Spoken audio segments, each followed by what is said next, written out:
Welcome Hello, to the everybody. Sisters of the Shire. We are going to do our intro a little differently today. We got amazing advice from our wonderful patron, Dan, who said that we should start off each podcast episode kind of explaining what it is. So if someone jumps in mid-season, then they understand what each episode is about and whatnot. So we are going to, from now on, have this little intro. But this is our first time doing it, which is episode, what are we on? Episode 43. 43. It only took us 43 episodes in to realize that we needed to do a better intro. Yes. Thanks, We're Dan. good. Thanks, Dan. Yeah. So this is going to be our Welcome. future intro. Yes. And a go. Welcome to the Sisters of the Shire podcast, where we will be your guides through the wonderful and adventurous world of J.R.R. Tolkien, or Tolkien.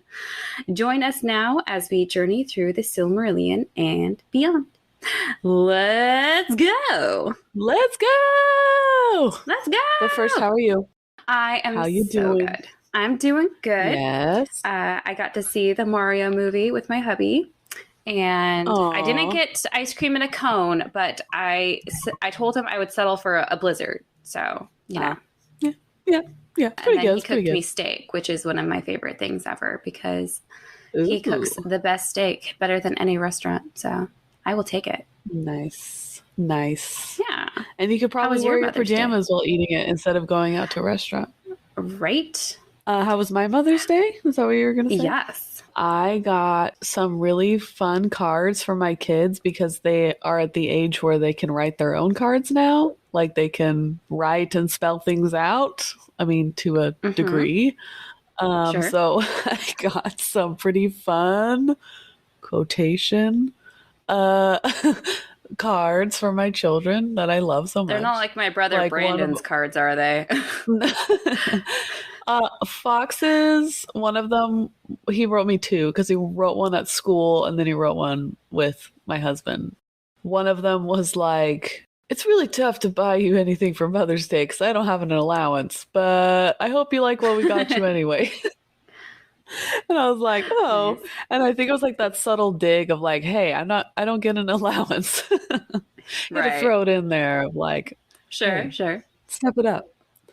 I would buy you something, but I guess I don't have any money. Oh dear. Yeah. If only there was a way to solve that. Yeah.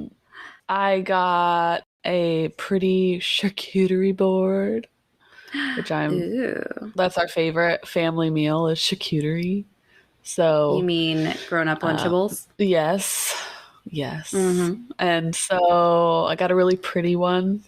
And that was really fun. Nice. And then my mom, because she knows the way to my heart, bought me new Mario. Well, new to me, meaning that they're not new in any sense of like age-wise, but new to me in our household. Vintage Mario video games, which I was really excited about. Nice. So we've been playing Super Mario Wii, which is old.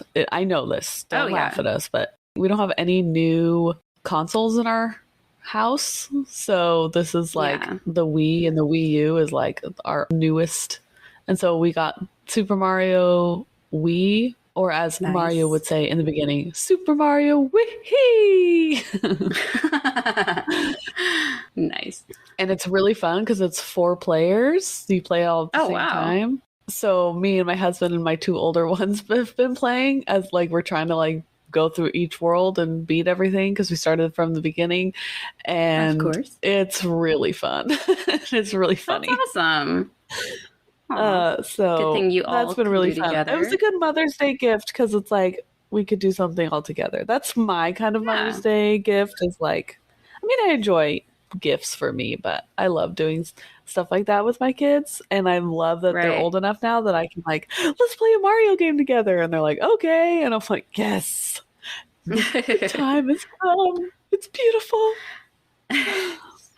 See, whenever I play with Lizzie, she has been really loving playing on my N64, which I'm like, I am raising my child the right way. she loves playing Super Smash Brothers, and she's actually getting really good. She can get up to almost, I think she gets up to like Samus or something by herself in like the single player thing, but which is like pretty impressive, I'm not gonna lie. But then she gets bored and she's like, Mommy, I want to play the battle mode, and there's just the two of us. So I really wish they could do computer with the battle mode, but they don't. But we're playing and she's like, Mommy, why did you hit me? I'm like, because it's battle mode. She's like, but I want to win. She looks at you with her big eyes like, you hit me, mother. Yes. And then she gets mad and she's like, that's mean. I'm like, but it's battle mode.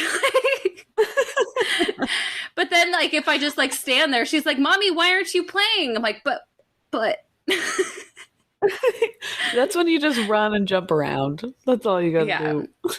But then again, I grew up with 4 older brothers and they would not play easy on me. So then like every once in a while I'm like, you're gonna learn the hard way, sister. And like I like just dominate her and she just looks at me with this like, how could you? I'm like, that's life. I trusted you. Yes.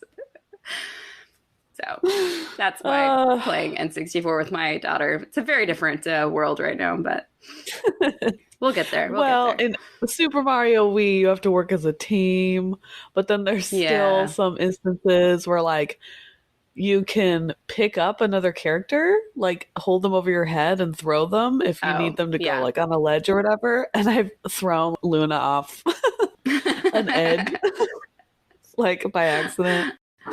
By accident. But it's pretty fun. She had it coming, didn't she? Well, I hope everybody who celebrated Mother's Day, American Mother's Day, because I know that other countries celebrate Mother's Day at a different time of the year. Whoever celebrated Mother's Day this weekend, I hope you had a great time. Yeah. I believe you have something to tell Dan, Abby. I was okay. So Dan, our wonderful patron, deserves another song. So the one Ashley sent me his ante, though. We have to. You have to tell him. Well, he went from his tier elf friend of the Shire to he's a dwarf, I think, of the Shire now. Oh, a dwarf friend of the Shire. Sweet. That's exciting. Thank you, Dan. Thank you, Dan. So Ashley sent me another AI song. And is this a new one you haven't sung? Because I feel like I feel like it kind of is like the one that you sang already, but this is a new one. So this is verse 2, and then the chorus. I just typed in to the last chat line. Now add another verse about Dan being even more awesome and generous. Okay. So this is verse 2, but the chorus is still the same. Okay. So it's to the tune of The Road Goes Ever On, like we sang before. Mm-hmm. But now Abby's going to do it. You got this. Now, Dan the generous, right, with a heart so grand, increases his donation, lending... it's a lot of words to fit in that chorus, or fit in that. Lending us a helping hand with each passing day. His support does this is hard to get in. Does grow. Oh, Dan, we're grateful more than you'll ever know. Is that close enough? Yeah! Yay! Nailed it. Crushed it. Thank you. Speaking of AI, we were talking about this new intro that we were doing, and Ashley had put an AI prompt to do a intro for our podcast because we were talking about how we needed a new one. So, Ashley, can you give us what the AI overlord said about our wonderful podcast? I'm having way too much fun with the chat GPT, but I love it. Okay. I feel like I should have this with like the movie trailer voice guy. Should I try that? Yeah. Okay. Greetings, weary travelers, and welcome to the Sisters of the Shire Podcast. We invite you to join us on a quest through the wondrous and mysterious world of Arda as we explore the deep lore and epic tales of J.R.R. Tolkien's Silmarillion. From the glittering halls of Valinor to the desolate wastes of Angband, there is much to discover in the pages of the Silmarillion, and we are honored to be your guides through this rich and wondrous tapestry of myth and legend. So ready your swords and sharpen your wits, for the road ahead is fraught with peril and adventure. And then it goes on to music. Amazing. I wish that could be our intro every time, but that's like a paragraph, so we're gonna stick with our shorter one. But beautiful. Good job, robot overlords. Thank you. Thank y'all. Well, so how much let's do you go remember on to this of last adventure. week? Let's do this. Yeah. What do you remember from last week? So we got introduced to Turin's cousin, Tuor. And it's just the last chapter or the last episode we talked about was basically the same story, but it was from his perspective. And it was, how do I explain? I apologize. It wasn't that thrilling of a chapter. Like, I felt kind of bad afterwards. Like, I'm like, that wasn't very fun. I'm sorry. But yeah, I wanted to reacquaint you. There's a lot of characters and things to remember. Want to make sure we're all on the same page. Yes. So Tuor was son of Huor. Who is brothers to Hurin. Correct. Right. And so Tuor and Turin are cousins. Yes. But they never met each other. Well, they saw each other from afar at the very end of the chapter, which I'm like, but why, Tolkien? Why? Like, we could have done, I feel like this was like a choose your own adventure. And it's like, turn to page 53 if you want to talk to them. Turn to page 2 if you want to just look at them from afar and move along with your business. Yeah. Like, we skipped the cutscenes. Like, we kept pressing A to get through it. Like, no, I don't want to talk to anybody. Let's go. Yes. But just to rewind a bit, so when Huor came back from Gondolin, his airdrop into Gondolin, he married a woman named Rian. They were married for a very short time before the Battle of a Number of Tears separated them. And Huor fought bravely to the end, allowing his friend Turgon of Gondolin a chance to escape. And he even made a kind of prophecy, which we're going to learn all about today. So keep this prophecy in your mind.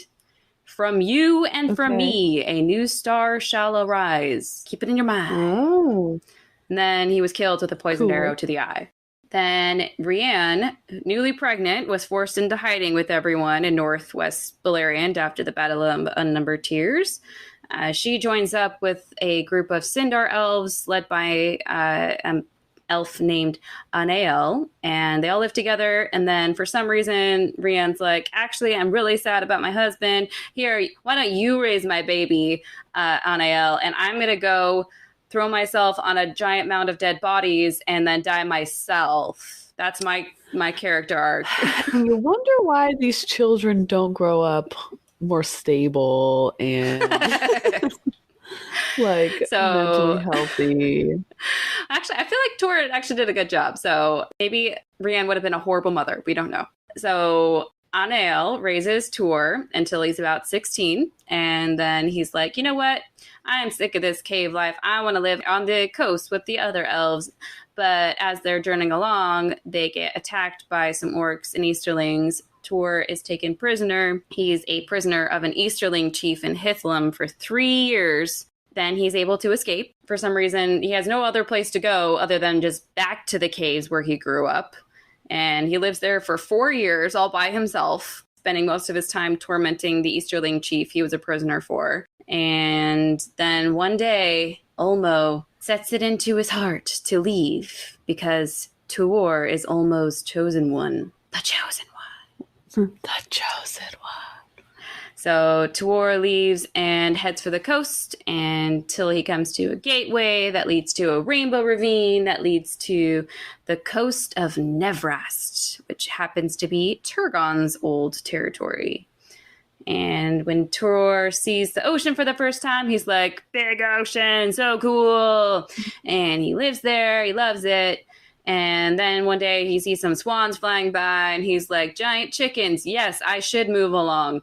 That's the sign to me. Thank you, giant chickens. So he moves along and he finds Nevrast's old capital city of Vinyamar, but it's all abandoned. But this is when he happens upon the weapons and armor that Ulmo and Turgon had collaborated on before Turgon had left for Gondolin. So we truly know that Tuor is definitely the chosen one. So he puts on his chosen one armor and he's doing his catwalk along the beach. And all of a sudden, Ulmo comes out with a huge storm and he appears out of the ocean and he's like, hey, yes, you are the chosen one. And you need to go to Gondolin and here's an invisibility cloak I made myself. And Tuor's like, oh, I thank you, sir. And I'm not terrified of your huge watery presence and huge booming voice because I am the chosen one. And yes. then he runs into an elf named Veronwë that was saved from a shipwreck by Ulmo.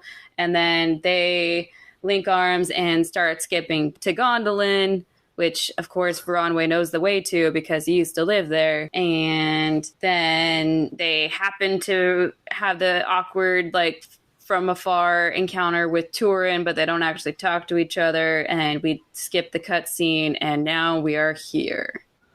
Do you think Ulmo only saved that elf because it's like, hey, I need a guide to bring this kid to where I need him to go, so I'm gonna just save you just so you can give him directions? Pretty much. He's like planning it out, and he's like, wait a minute. How is Tuor gonna get there? I feel like Ulmo could have led him there, though, right? I mean, he's all powerful. But he's like, but you know what? You've lived life alone too long. Here's a buddy. Yeah. Because, honestly, Veronwë isn't mentioned after this. Like, this is his one shining role. Yes. Veronwë map quest. Veronwë Google Maps. Yes. Ways. Yeah. All right. So, are you ready for this chapter? Because we had to pay our toll with the boring part of the chapter, I guess, because we're going to finish the chapter today because things are going to get intense today. Are you ready? All right. Yes. Are you ready? Okay. Okay. So, last week we left off with Veronwë leading the way to Gondolin for Tuor. And at this time, quote, at last, by the power that Ulmo set upon them, they came to the hidden door of Gondolin and were taken by the guard as prisoners. We made it! No, you didn't. Nice try. And this is where we meet another character that I believe gets more, I'm going to call it screen time in other books. But here, he only gets a mention here and there in this chapter. And his name is Ecthelion of the Fountain. Wow, that's a fancy name. Yes. He is the warden of the gate here. So his name might sound familiar. I was like, Ecthelion. I feel like I've heard that before. So if you also thought that, you get a gold star. But they are not the same person that you're thinking of. Because time you heard it was when Gandalf is introducing himself to Denethor, Boromir and Faramir's father from The Lord of the Rings. Because, and no, it's actually not when it's either when he's introducing himself or when Denethor dies. Because he's like, and so passed Denethor, son of Ecthelion. So it must be when he was dying. Oh, yeah. So, okay. But different person, but possibly named after this guy. All right. So, anyways, sorry. I just had to tie that knot for myself and for any other people out there who were like, wait, I've heard that name. Different guy. So, when Tuor meets this Ecthelion, Tuor takes off his invisibility cloak and shows him his armor and his sword and all of his epicness. And I imagine it was like a scene similar to when Gandalf took off his gray cloak. And all of a sudden, boom, Gandalf the White in all his glory. But this time it's like, oh yeah, weird guy with your cloak thingy. And then boom, custom armor and cool sword. So and he didn't wear his invisibility cloak when he was trying to get in to Gondolin, or did he is it to wear so no one knew where Gondolin was? That one, yes. Okay. Were they both hiding under it? Like Ron and Harry? Yes. It's not a true invisibility cloak. It's just to hide them from his enemies. So I'm sure Ecthelion could still see him. But yes, like a now I'm imagining. Yes, let's go with that. That's a funny image in my brain. So I'm sure he looked homeless, and they're like, "Who's this guy trying to get into Gondolin?" And then he whips it off. He's like, "Ooh, nice shiny armor. Okay, this guy knows where he's going." And also, this armor must have been talked about or known, or I imagine maybe there's a sign on the back that only other people can read that Tuor can't read. It's by the way, this guy's with me, and it's signed by Olmo, because Ecthelion sees this and he's like, ooh, oh yeah, this is Olmo's guy. This guy is the chosen one. So Ecthelion is like, you get the VIP entrance, sir. And he says, have a side note. So Ecthelion leads him along, and this is when Tuor sees Gondolin for the first time. So just a reminder of what Gondolin looks like.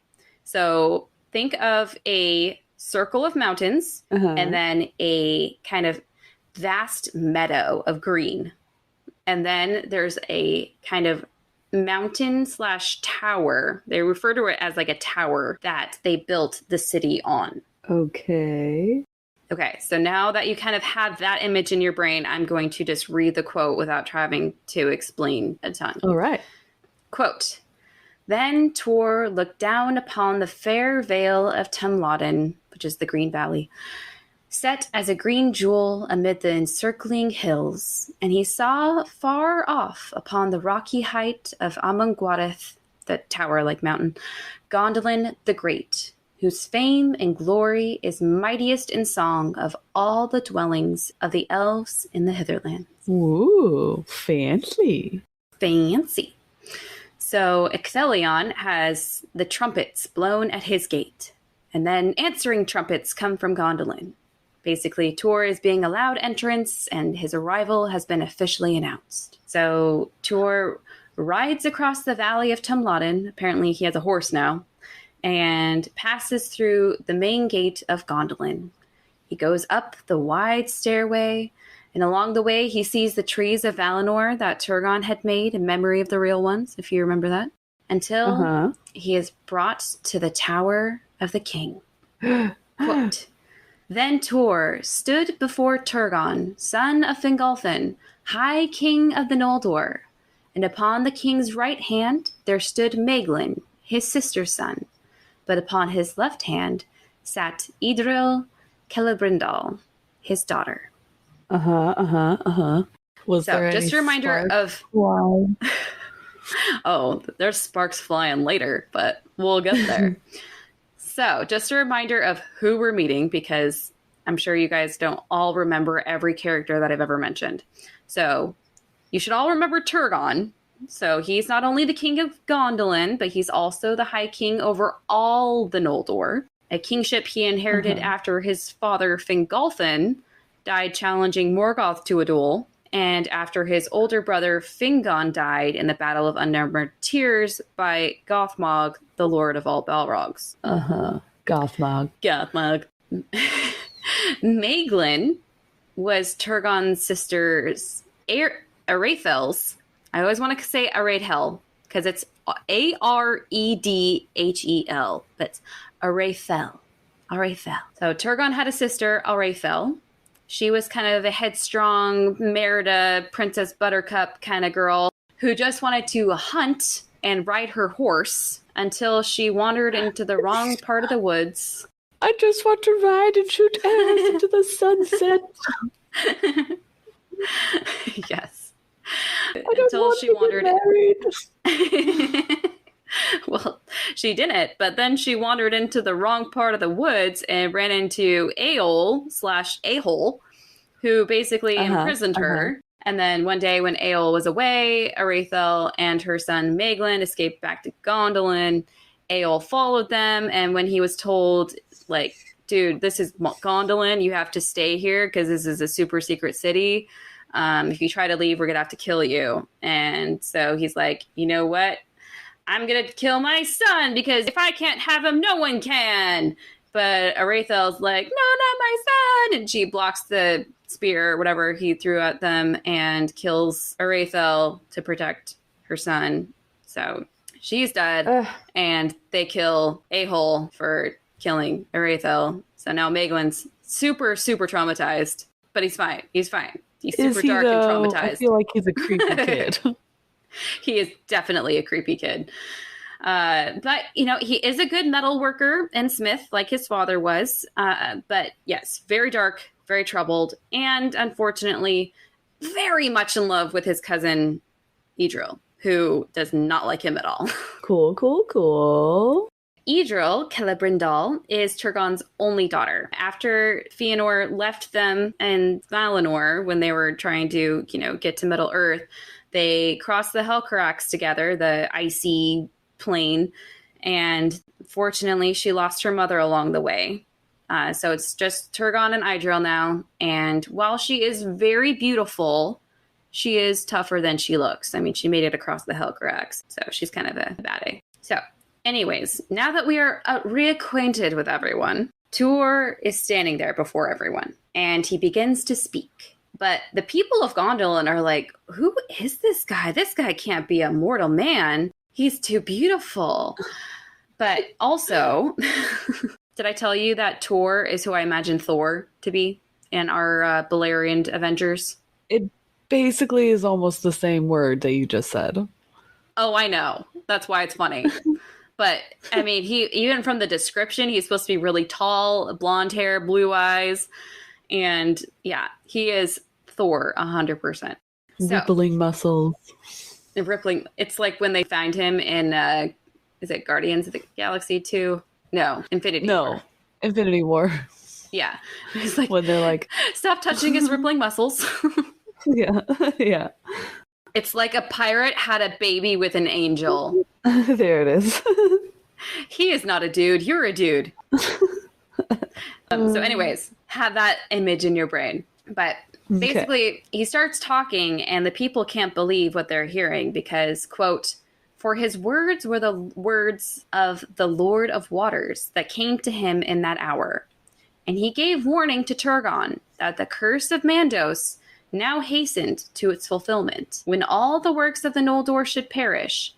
And he bade them depart, and abandon the fair and mighty city that he had built, and go down Sirion, the river, to the sea. So he was like speaking like Ulmo was speaking through him? Correct. Oh. Yeah. Now, remember, the Curse of Mandos is the curse that was on all the Noldor for their part in the kinslaying at Alqualande. And it still hasn't been completed. It kind of still, the settlements come and do. And somehow, Ulmo is telling them that leaving Gondolin and going to the sea will save them from it. I feel like it's going to happen no matter what, but sure, we'll go with that. So Turgon is listening and he's taking all the words in and he's like, oh yeah, Ulmo did tell me a long time ago to, quote, love not too well the work of thy hands and the devices of thy heart, and remember that the true hope of the Noldor lieth in the west and cometh from the sea. So while his warning might have been cryptic, Ulmo still very firmly warned him to not love the work of his hands. But now Turgon's like, I really love the work of my hands, though. I mean, this city is pretty cool. I don't really want to leave it. You know, I just got my apartment all set up. I work so hard. And, you know, it's secret. I mean, it's been a secret this long. No one's going to find out. No one's going to know. You know, what could possibly change that? And the people of Gondolin that fought in the Battle of Unnumbered Tears, they were like, yeah, we definitely don't want to leave ever again. That was brutal.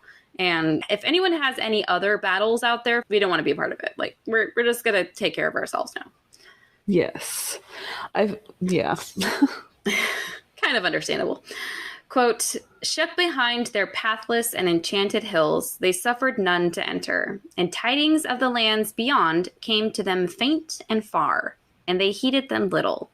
The spies of Angband sought for them in vain, and their dwelling was as a rumor, and a secret that none could find. So, like, yeah, we're good. Those guys have their drama out there. We're going to stay over here. Morgoth's never going to find us. I mean, he only thinks that there's a Gondolin. He doesn't know where we are. So the higher-ups of Gondolin have counsels on what to do. And though Tor keeps saying, Olmo told me to tell you that we need to go, guys, Maeglin's like, I don't think we should. It's pretty cool here. And Turgon's like, I don't want to leave anyway. So yeah, I'm going to side with Maeglin. Yeah, Maeglin's right. Yeah, we shouldn't leave. Quote, and at the last, he rejected the bidding of Olmo and refused his counsel. But in the warning of the Vala, he heard again the words that were spoken before the departing Noldor on the coast of Araman long ago. And the fear of treason was wakened in Turgon's heart. Therefore, in that time, the very entrance to the hidden door in the encircling mountains was caused to be blocked up. And thereafter, none went ever forth from Gondolin on any errand of peace or war while that city stood. They were trapped inside? Yeah, they blocked themselves in. That's never a good idea. Yeah. But remember that the Doom of Mandos is like the reminder of all the past betrayals, all of the past treachery that basically Fëanor did. So it automatically just makes people like paranoid that who's going to betray me next. So locking up the entrances kind of makes sense. It's not a great idea, but it makes sense. So the Eagles would bring news about, the goings on outside of Gondolin. They told them like, hey, by the way, the Turin, this guy Turin and Glaurung had an epic battle. Okay, bye. Okay, now Thingol's dead. Okay. Just keeping you posted. Okay, bye.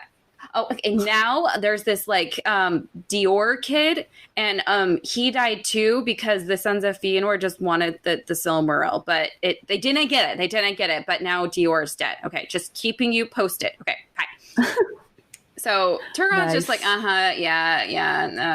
of Fëanor. Well, those Sons of Fëanor were kind of weird anyway. So no one be friends with the Sons of Fëanor. That's the lesson we learned here. No one be friends with them.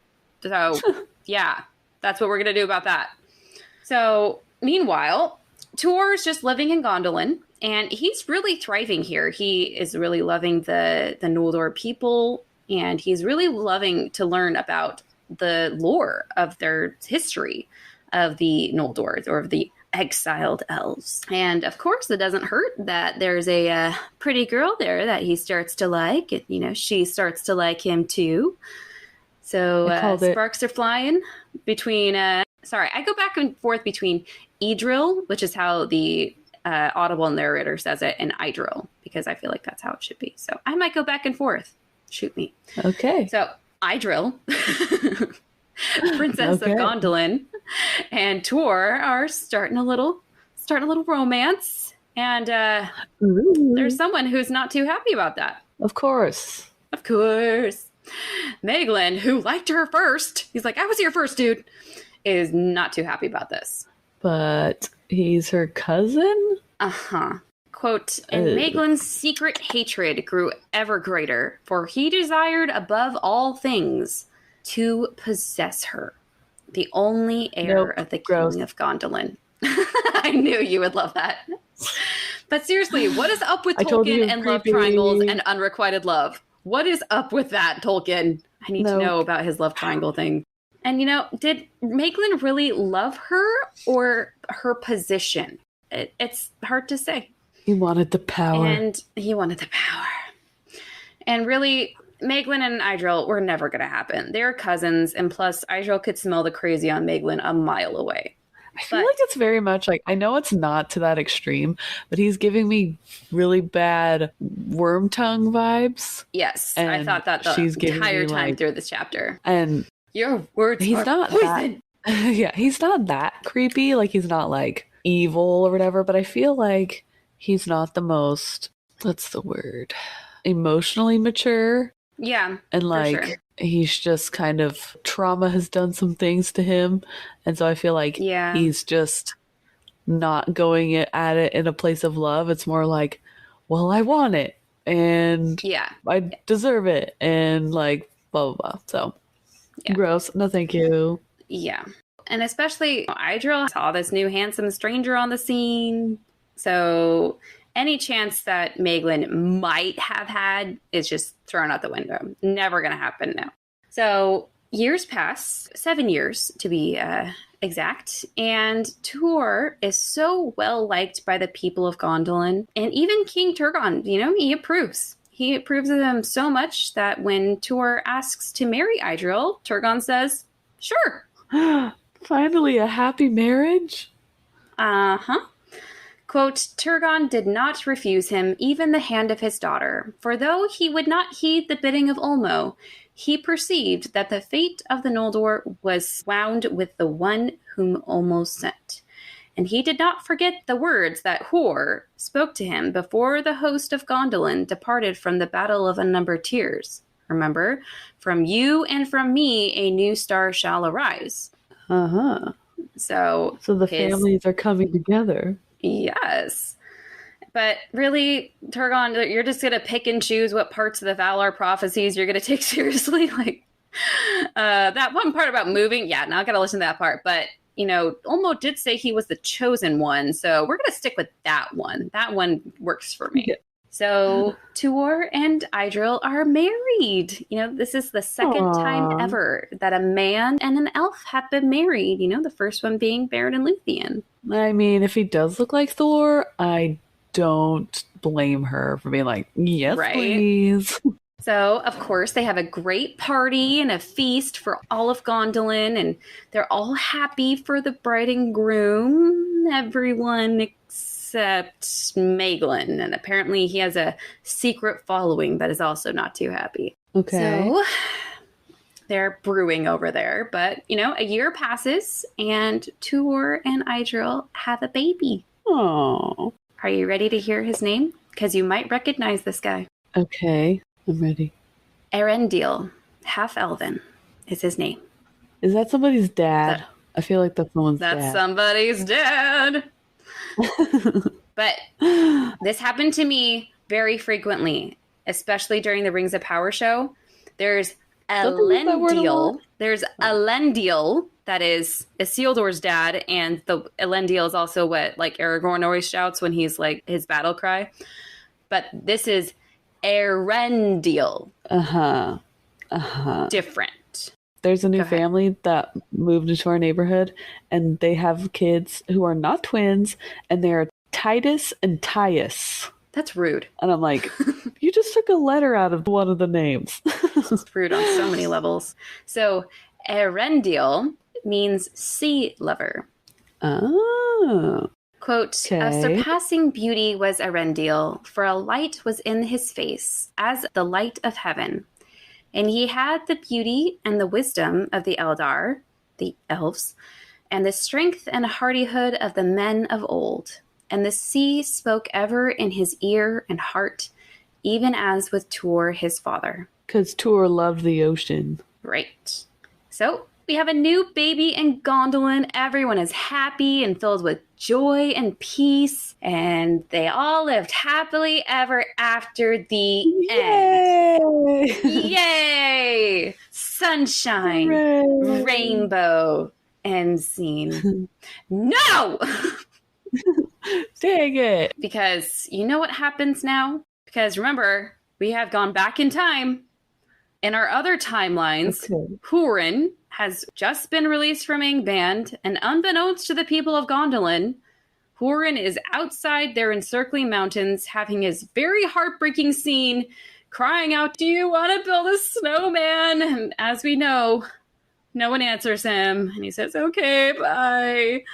But while Turgon and the people of Gondolin didn't hear Hurin, the servants of Morgoth heard him. And Hurin has just revealed the general location of Gondolin. Okay. So that's a bad thing. That's a bad thing.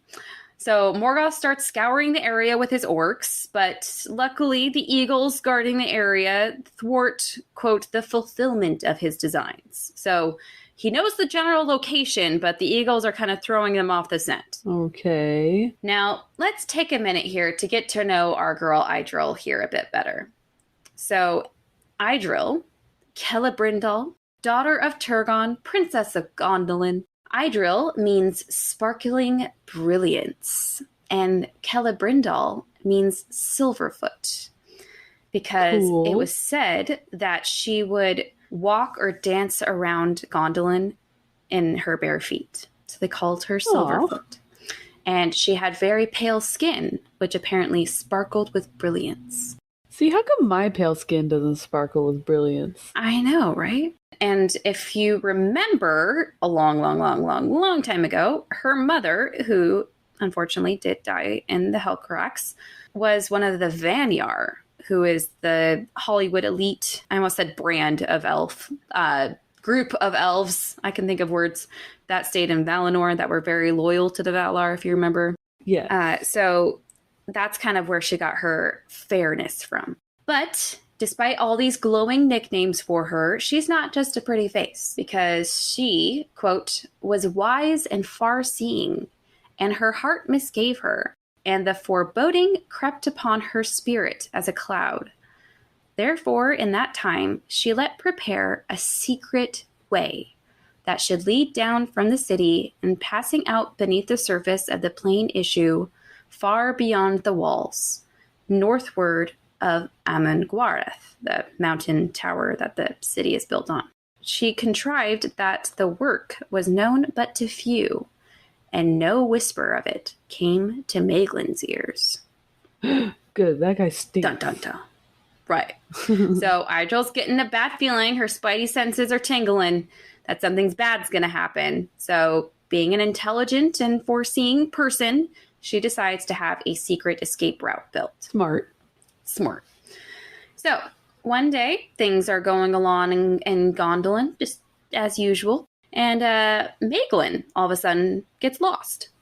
Remember, he is very good with metals and smithing, but he would also mine and quarry the metals in the mountains. Well, it turns out that he and some of his buddies would actually go past the mountains, even though they were not supposed to, because, remember, King Turgon wanted the porters locked up. But King Turgon didn't know, and they were rebelling. They were like, oh, we'll be fine. Quote, as fate willed, Maeglin was taken prisoner by orcs and brought to Angband. Whoa. So he went into Shadowlands. What do they say in Lion King? What about that shadowy over there? Those are the Darklands. The Darklands? I don't know. You must never go there. Yes. But he had to be rebellious. Well, he went there. And look what happened. Mm-hmm. And remember, Morgoth was scouring the area. He knew the entrance of Gondolin would be near that area, but the eagles had kind of thwarted him actually finding it. But with Maeglin being off on his own thing, Morgoth got very lucky and got him. And now here's an interesting part, though. Quote, Maeglin was no weakling or craven, but the torment wherewith he was threatened cowed his spirit, and he purchased his life and freedom by revealing to Morgoth the very place of Gondolin and the ways whereby it might be found and assailed. Oh, no. Yeah. So, but I do find it interesting that he's like, he was no weakling or craven. Like, Maeglin could have been a jerk and just like, oh, you want help defeating that guy? Yeah, I want his daughter anyway. Let's make a trade. No, like, he actually fought as long as he could. You know, I wonder why. Yeah. I guess we should give him more credit or whatever. Yeah. But he did eventually give in, and, quote, great indeed was the joy of Morgoth, and to Maeglin he promised the lordship of Gondolin as his vassal or servant, and the possession of Idril, Celebrimbor, when the city should be taken. And indeed, desire for Idril and hatred for Tuor led Maeglin the Easier to his treachery, most infamous in all the histories of the Elder Days. Never mind, I take back my credit. He doesn't deserve it. Right? I do find it interesting. It doesn't say if Maeglin asked for these things or if Morgoth just knew they were exactly what Maeglin wanted above everything. But man, what a thing to dangle in front of Maeglin. Like, yes, please. Morgoth is, of course, though, is super cunning, and he sends Maeglin back to Gondolin just so they won't suspect him of the treachery, and so he can help Morgoth from within the walls of Gondolin when he decides to strike. Okay. Quote, and he abode in the halls of the king with smiling face and evil in his heart, while the darkness gathered ever deeper upon Idril. Oh, no. Like, have you ever seen Maeglin smile before? He's all, like, smiley now. I wonder why he's in such a good mood. Why is Idril, like, crying in the corner? Yeah. Things are fine. This is getting weird. So, years pass. Arendil is now 7 years old, and the people of Gondolin are having a festival. It's the night before the first day of summer, or as they call it, the Gates of Summer. And the people are all standing at the walls of Gondolin, partying and just waiting for the sunrise to come out of the east. And when it comes, they're going to sing some more and have a huge feast and a big party. Only nice. The light coming from the hills isn't from the sun. Oh, no. That's no moon. Sorry, no. Get out myself. Quote, the red light mounted the hills in the north and not in the east. And there was no stay in the advance of the foe until they were beneath the very walls of Gondolin. And the city was beleaguered without hope. And he loosed upon Gondolin his Balrogs and his orcs and his wolves. And with them came dragons of the brood of Glaurung. And they were become now many and terrible. The host of Morgoth came over the northern hills, where the height was greatest and the watch least vigilant. Oh, no. Oh. So, unfortunately, they don't describe the battle in very much detail here. There actually is a whole book called The Fall of Gondolin that I'm sure it goes into more detail. But there is a few quotes here that I'm going to read just to kind of give you an idea. Just to break my heart even more. Thank you. You're welcome. Quote, of the battle of Ecthelion of the Fountain, with Gothmog, lord of Balrogs, in the very square of the king, where each slew the other, and of the defense of the tower of Turgon by the people of his household, until the tower was overthrown, and mighty was its fall, and the fall of Turgon, and its ruin. Oh no. So, R.I.P. Ecthelion, who we just met. Was Maeglin there watching this happen? Uh-huh. Oh my gosh. R.I.P. Ecthelion, R.I.P. Turgon. Oh. Quote, Tuor sought to rescue Idril from the sack of the city, but Maeglin had laid hands on her and on Arendil, and Tuor fought with Maeglin on the walls and cast him far out, and his body, as it fell, smote the rock slopes thrice ere it pitched into the flames below. Maeglin? Maeglin be dead. Okay. Oh, you scared me. I was like, no, please don't tell me he threw him over. Yeah. Oddly detailed, though, that he hit the rocks 3 times before he died in the fire. But, I feel like at the end he deserved it. Suffered. Yeah. I want to know that I'll allow it, Tolkien. Yeah. Yes. But also, I just want to point out here that Maeglin died in the same way his father did, thrown from the walls of Gondolin. Ironic. Oof. So, with the city lost, Tuor, Idril, Arendil, and whatever people they could save all escaped in the secret path Idril had prepared that thankfully no one else knew about. I hope they saved a lot of people. It doesn't say, but yeah, I hope so too. Morgoth thought that anyone escaping would be going north for some reason, so the dragons were spewing their flame in that direction. And Also, it says fountains a lot, but I think they're meaning waterfalls. So if you have flame near water, it makes like a fume or like a steam or mist. So that actually kind of cloaked their escape. So it actually worked out for Tuor and the others. They escaped pretty much unnoticed. Convenient. However, it wasn't an easy escape. Quote, for there was still a long and open road to follow from the tunnel's mouth to the foothills of the mountains. Nonetheless, they came thither, and beyond hope they climbed in woe and misery, for the high places were cold and terrible, and they had among them many that were wounded, and women and children. Okay, good. There were some that made it out. Yes. So this group of survivors is just barely limping along when they come to, quote, a dreadful pass. Now, this place is called the Eagle's Cleft because it was a very narrow path in the shadow of the highest peaks of the mountains. Quote, on the right hand, it was walled by a precipice, and on the left, a dreadful fall leapt into emptiness. Cool. And of course, this is where they are ambushed by a pack of orcs. And of course, they have a Balrog with them. How many of those are there anyway? I don't know. Morgoth had set watches along all of the encircling hills, just for any people that might be escaping. So again, his cunning paid off once again.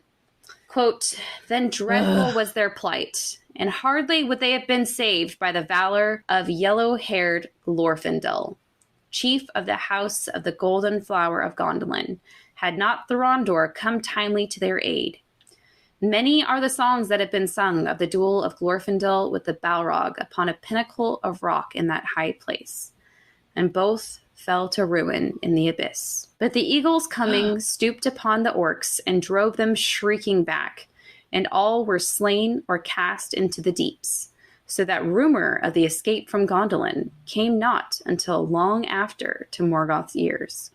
Then Thorondor bore up Glorfindel's body out of the abyss, and they buried him in a mound of stones beside the pass, and a green turf came there, and yellow flowers bloomed upon it amid the barrenness of stone. Is anything happy in this book? Did you want it to be happy? Oh, we should have chosen a different book then. Like, nice to meet you, Glorfindel. Oh, and you're already dead. Darn it. Well, okay. So, just an FYI, we're going to take a side tangent here. This obviously can't be the same Glorfindel that is in the Lord of the Rings books because he died here. But that might have been one of those inconsistent things that Tolkien couldn't make up his mind about. So it could be in one version of Tolkien's narrative that it's the same Glorfindel as in the Lord of the Rings books, but he just couldn't make up his mind. Or there's another guy named Glorfindel. Right. So just FYI in case you're wondering. Anyways, with the brave sacrifice from Glorfindel and help from Thorondor and his eagle buddies, Tuor and company make their way south to an area called the Land of Willows. Ooh. This is an area between two... Are there willows there? There willow trees there? I think so. But mainly, I want to point out that it's between two rivers. The river Narog, as in Nargothrond, and the river Sirion, one of the main rivers in Beleriand. Also, the main river Olmo still has power in. Okay. And this is where they rest and heal from their traumatic journey. And the people make a feast and they sing songs in memory of all the ones that they had lost. Seriously, how sad. Like, first you're like super ambushed by like scary demons, dragons and balrogs and orcs, and then just ambush after ambush and death and people flying off cliffs and Yep. So sad. So among all the singing, Tuor sings a song for his son Erendiel about his time in Nevrest and when Olmo came to him, and this song just awakes a longing in Tuor and in Erendiel for the sea. So Tuor, Idril, and Erendiel leave there and follow the river to the sea. Okay. They lived by the sea and the mouth of the river Sirion, and there they happened to meet up with another group of people Okay. that we've talked about fairly recently. The refugees from Doriath. Oh. Including Dior and Nimloth's daughter, Elwing, the holder of the Noglamir. And she's little, right? She's still little. She's still little. Apparently, they don't really talk about the whole Noglamir thing. You think that would cause some issues, but among this reunion of the people of Gondolin and the people of Doriath, they're also visited by the people of Valar, who are the ocean folk people, Círdan the shipwrights people. And we're going to have another reunion because you remember a very important person who's been living with Círdan? Give me a hint. So Fingolfin had 3 children, right? Turgon, who just died, Arathel, who died, Fingon, who also died, but Fingon had a son. Okay.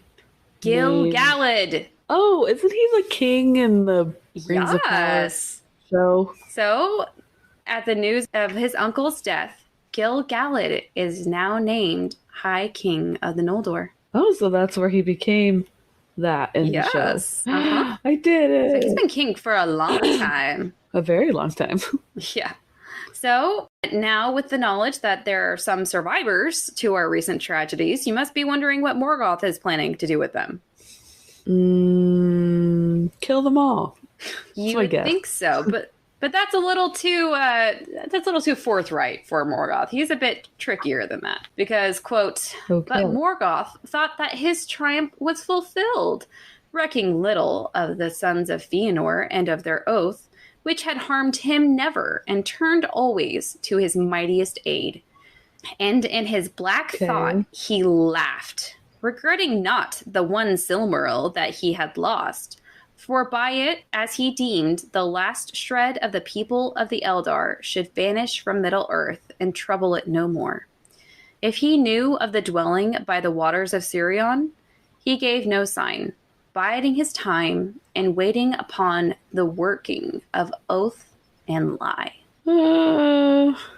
This is just an amazing description of Morgoth's whole personality and strategy.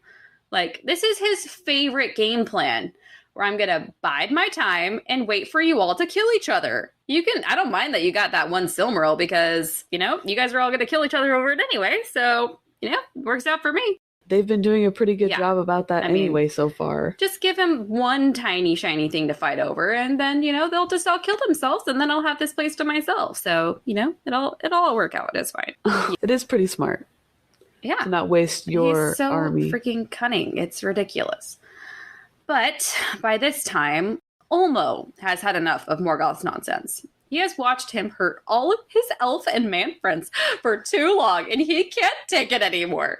Quote, in that time, Ulmo came to Valinor out of the deep waters and spoke there to the Valar of the need of the elves, and he called on them to forgive them and rescue them from the overmastering might of Morgoth, and win back the Silmarils, wherein alone now bloomed the light of the days of bliss when the 2 trees still shone in Valinor. But Manwë moved not, and of the counsels of his heart, what tale shall tell? The wise have said that the hour was not yet come, and that only one speaking in person for the cause of both elves and men, pleading for pardon on their misdeeds and pity on their woes, might move the counsels of the powers, or the Valar. And the oath of Fëanor, perhaps even Manwë, could not loose, until it found its end. And the sons of Fëanor relinquished the Silmarils, upon which they had laid their ruthless claim. For the light which lit the Silmarils, the Valar themselves had made. So I was like, please help my friends. They have those shiny rocks that didn't you like those trees? Well, the trees are gone, but we still have the rocks if you want to have those. Like, I love that his selling point is like, save my friends. They're really great people. They don't deserve to be killed by Morgoth. But hey, if you defeat Morgoth, you can get those Silmarils back that had the light of those trees that we lost. But ultimately, the time isn't right, or the oath needs to run its course, or whatever the reason the Valar come up with, they just aren't going to help. So Tuor is actually starting to get older. Age is starting to catch up with him, and all he really wants to do with the last days of his life is spend them on the sea. So he built himself a boat, and he calls it Earime, or Sea Wing. And then Tuor and Idril set sail, quote, into the sunset and the west, and came no more into any tale or song. But in after days it was sung that Tuor alone of mortal men was numbered among the elder race, and was joined with the Noldor, whom he loved, and his fate is sundered from the fate of men. So, at least he didn't die a super sad way. Yeah. And that's actually the end of the chapter. But I find this interesting. Beren didn't get this honor. Seriously. Tuor did some good stuff. He wanted to live his life. But yeah, he gets to live, and he's now known as an elf. Wow. He got promoted. Interesting. He got to level up. You think Baron's like, hey, cool, you still have both your hands too as well, I see. That's must be cool. Nice. Pretty cool. Yeah, there's your children and grandchildren didn't get murdered. Oh, that's awesome. I love that for you. Well, bully for you. Yeah. Yeah. So that's actually where we're going to leave them for today. And what's amazing, are you ready for this, Abby? Okay. We're on chapter 24. Do you want to know what happens after chapter 24? Is that the end? It's technically the end. What? Really? So there's chapter 24, which is the end of the Silmarillion, technically. And then there's 2 more sections after that. There's the Alcalabeth, which is about Numenor, which I know you've been dying to know. And then there's another section about the Rings of Power and the Third Age. And then after that, the book's over. Whoa. What a weird place to end the Silmarillion. I mean, we haven't finished it, but Mm-hmm. Yeah, it's all going to end in one more chapter. Whoa. We've been doing this for that long already, huh? Yeah, our birthday's coming up, actually. Aw, awesome. Yeah. Well, thanks for teaching me today. You're welcome. Man, so many things are going to happen next week. I want to give another big shout out. Yes. I'm nervous. I want to give a big shout out to Dan, our amazing patron. If you guys want a shout out, you know what to do. Go on to Patreon/Sisters of the Shire Podcast. Correct. Is that it? That's it. And it's become a patron, and we can give shout outs. We'll sing you a song. Work out some other things. We'll do whatever you want. Yeah, we can also work out some other things for depending on tier level of if you have a small business shout out each episode, things like that. Right. Thank you also for following us on Instagram and continuing to show us love there. And we're thankful for all those who rate and review, and please do so if you haven't. Share with your friends. And we just love you all. Thank you. So until next week, I've been Ashley. And I'm Abby. And this has been the Sisters of the Shire podcast. We'll see you next time. Bye. Bye.